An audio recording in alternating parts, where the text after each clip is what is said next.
বলে জি, আপনার রূহটা নেওয়ার জন্য আল্লাহ পাক হুকুম দিয়েছে।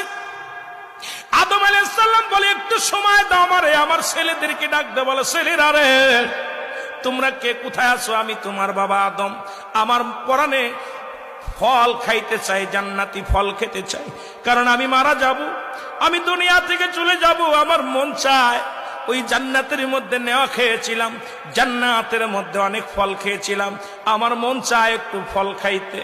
আদমের সন্তানেরা ফলের সন্ধানে বাইর হয়ে গেলেন।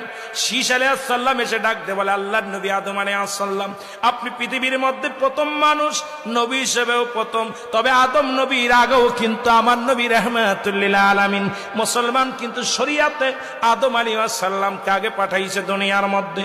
শীষ আলাইহিস সালাম ডাক দে বলে আব্বা জান,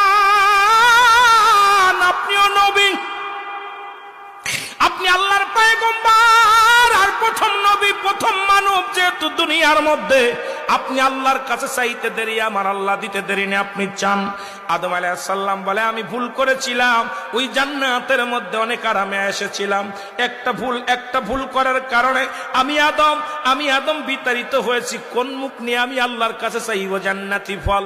তুমি চাও বাবা শীষ, তুমি চাও। শীষ আলাইহিস সালামকে বললেন বাবা শীষ রে, যতগুলো সন্তান আমার আল্লাহ দিয়েছে তার মধ্যে একমাত্র নবুয়তি আমি তোমারে দান করেছি, সুতরাং তুমি আমার আল্লাহর কাছে অনেক প্রিয়, তুমি চাইলে আমার আল্লাহ দিবে।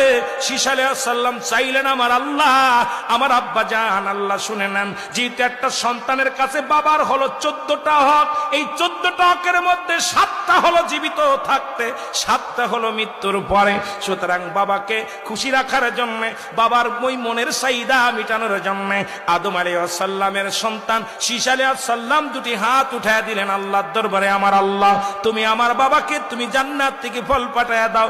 আল্লাহ বলে এই আমার শীষ আজকে হাত উঠাইছে আমার দরবারে, আমার আদম আজকে ফল খাবে, যাও জান্নাতের মধ্যে জিবরিল আমিন যাও ফল নিয়ে যাও, ওই নেও ফল নিয়ে যাও, অন্য ফলগুলো ঝাঁকা ভরে বেশি করে আমার আদমের কাছে নিয়ে যাও। আমার আদম অনেকদিন জান্নাতি ফল খায় না, আমার আদমরে আমি জান্নাতি ফল খাওয়াবো। জোরে জোরে বলো মারহাবা।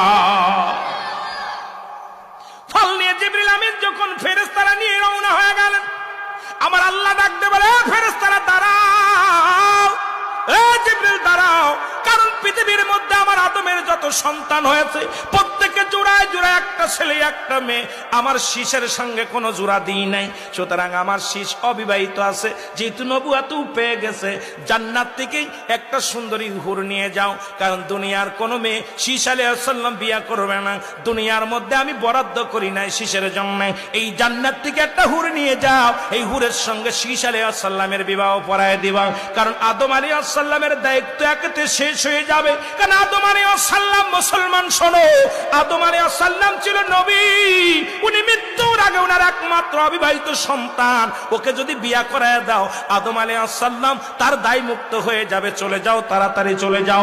এর জিবরিল আমিন যখন ফল নিয়ে চলে আসলেন, সঙ্গে করে জান্নাত থেকে এক সুন্দরী হুর নিয়ে চলে আসলেন। জোরে জোরে বলো মারহাবা।